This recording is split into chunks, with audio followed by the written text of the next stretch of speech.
your number one source for sports. 97.1 The Fan. Late last night, we made a difficult decision, relieving Todd Richards from his duties, and the team was not responding the right way. The record's obvious, but the play wasn't going into the right direction either. And it was a difficult decision because Todd's a good man and good person and a good coach. But we made a change for a reason, and we got a new voice in the room now with John Tortorella and a proven winner, proven coach, and will give us a different direction. And in this situation, I think that's what we need, and that we did what we thought was needed. And by no means this lets anybody off the hook, including management and players. And we're all in this together now, and we got to dig ourselves out of it one step at a time. It's a pretty simple approach. We want to pursue. We want to be aggressive. We want to go north-south and play very quickly. And there's really no secrets. A lot of coaches are doing the same thing. It's making sure you're doing it better.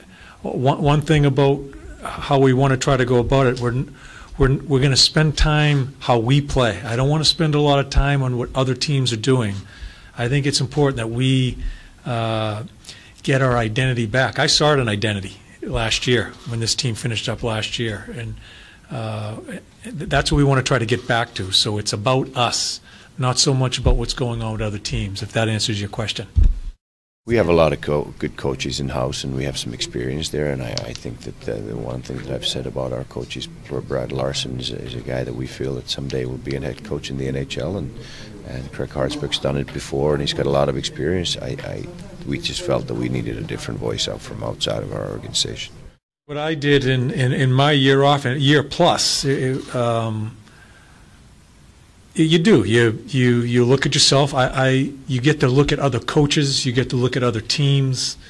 The game is ever changing. There's so many changes as you go through a season, and you're able to watch it from a different perspective. Not on the bench, not making split-second decisions. You're able to encompass everything and watch the trends. I listen to other coaches. I listen to general managers. I listen to the interviews. And, you reassess, and I think one of the biggest things that I'd like to start off here is I need to have better listening skills, because I just want to know what's going on here and then act accordingly as we talk as a group. But it's so important that we do it collectively here. As a management group, coaches, and players, we need to have some honesty amongst ourselves so we can get on the right road.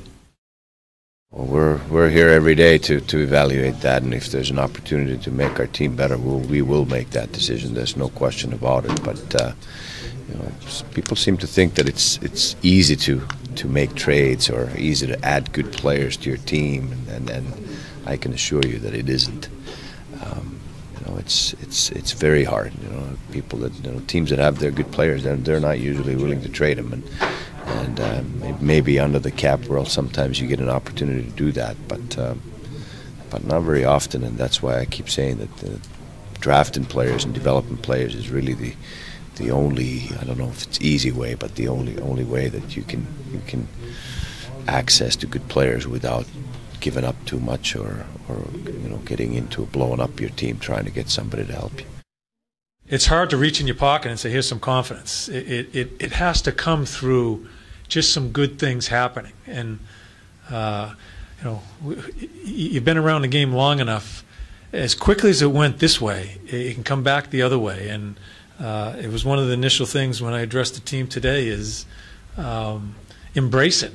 And some good things are going to happen. We need to, when one thing happens in a really good situation, get another one on top of it. Get another one on top of it, and then you start relaxing. And I go back to the question: they care. They don't like being in this situation, and I think some of them are probably maybe a little embarrassed. And they're pros, and so it's a hard thing to shake. But once it starts coming your way, you'll see it starts regrouping and go the other way, and they feel real good about themselves. Well, I think his coaching style and the way he approaches hockey fits the team identity that we have had and has been strong for our team. That's probably missing a little bit right now. I think that the personnel that we have on our team, the players, they fit his style of coaching and the way he approaches the game. I think he's the type of guy that can get out of the most out of this group, and he's a new voice. Like I said, he's a new leader of the group, and he will provide the necessary, if you want to call it, the wake-up call for the team that is needed right now. I call it a new voice, a new direction, but at the same time, it can be a wake-up call as well. They care. It's not like it's a lazy hockey club. It's not like they're bad people. They're in a jam here, and just for them to turn the radio on.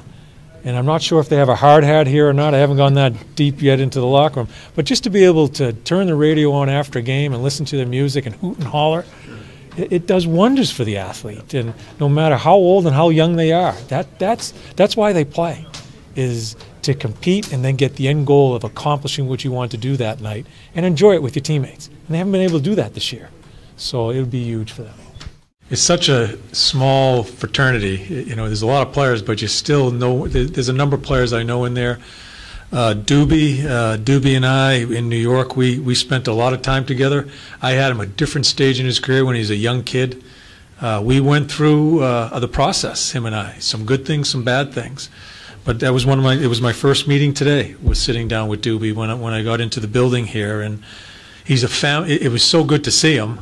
He's a family man now, and I need to lean on him. I mean, he's part of that heartbeat of the club there, and he needs to be a conduit for the coaching staff and the players until I get to know the other guys also. So he's an important man as far as I'm concerned, because we spent a number of years together. I think he can explain some of how we go about it, how I've gone about it as a coach, and kind of make this a smoother transition with the team. We were exploring those options, and if the good option would have been there to make the team better through trade, it would have happened already, for sure. There's no question about it. I mean, that's what we do every day. Like I said, we evaluate players, and we try to find out who might be available and at what price. But most of the time, if there's somebody good available, the price is so high that you don't want to get into any of that. And I can assure you that I'm a popular man these days around the league. You know, my phone numbers are accessible to everybody, and the asking price goes higher by the minute. The biggest thing in Vancouver was we had injuries, but you can't use injuries as an excuse. And we started off really well. Those first 40, 45 games, we were right there. We were playing really well. We got banged up, and I did not do a good enough job in at least sprinkling in some wins in those losing streaks. And that's where we fell off the map. Is instead of losing 4 or 5 in a row, maybe you're 2 and 3, so you stay in the hunt. And that's the coach's responsibility when you're banged up, is to find a way to will them or manipulate or just dig out some wins. And I did not do a good enough job there. Your number one source for sports, 97.1 The Fan.